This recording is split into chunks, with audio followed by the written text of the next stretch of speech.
Welcome to Team Jesus PH Book Study Series. We are going to start studying the Book of Revelation, and in this video, I'll just give you some simple tips na pwedeng makatulong sa pag-aaral natin. I believe that almost everyone would agree that the Book of Revelation is one of the books in the Bible that is not easy to understand. Madaling basahin pero hindi madaling intindihin.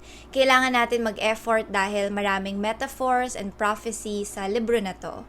So with that being said, let me share just a few tips as we start reading and studying this book tomorrow. So tip number 1, pray with a humble heart. When approaching this book, when reading this book, sa lahat naman ng libro sa Bible, napakahalaga na meron tayong puso na mapagkumbaba at willing na matuto. So always read the Bible with an open heart and open mind, yung talagang makita ng Panginoon na yung buong puso natin na gustong matutunan kung ano yung gusto niyang ituro. Tip number 2, make a list of your questions.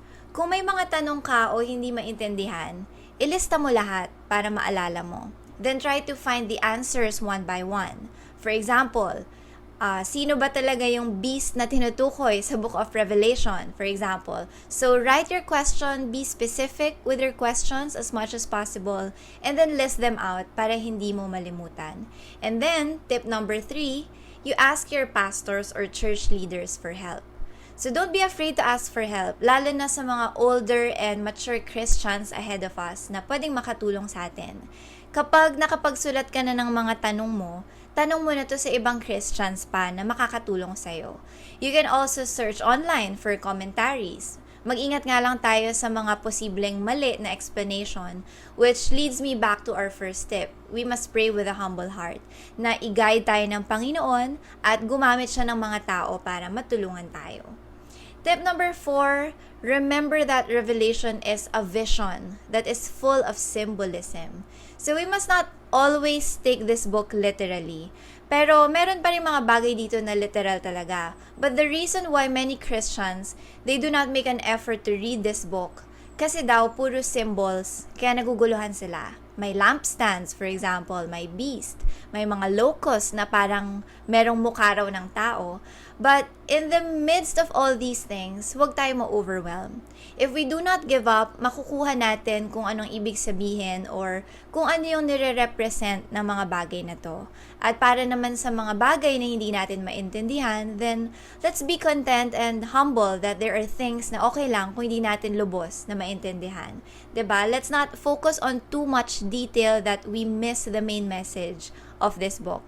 And itong libro na to talaga, it's really about the victory, the triumph of the Lord Jesus Christ. So, let's not focus too much sa mga details or symbols sa vision ni John.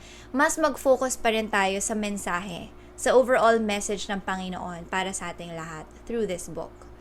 And last tip, tip number 5, don't give up on this book. Keep reading it, keep studying it. Akala ng iba walang relevance ang Book of Revelation sa buhay natin ngayon. Sabi ng iba, hindi marerelate sa Christian living. Hindi naman daw masyadong related sa Christian living yung prophecy sa Book of Revelation.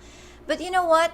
When studying this book, you will have a clearer understanding sa plano at kalooban at tagumpay ng Diyos. And as a result, you will be more encouraged, more motivated to live victoriously as a Christian ngayon mismo. So, wag natin to sukuan kahit na hindi talaga madaling pag-aralan, because surely the Lord has given us everything we need to understand this book because it is His message for us. It is for our encouragement and guidance and wisdom and hope. Kaya hindi hahayaan ng Panginoon na hindi natin maintindihan itong mensahe niya para sa atin.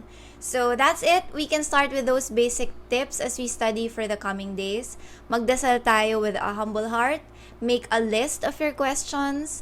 Ask your church leaders. Remember that Revelation, it's a vision and it's full of symbolism, but don't give up on this book. So bukas, we will officially start sa unang chapter ng Book of Revelation, and I hope that you will stay with us, and I'll see you in the next video.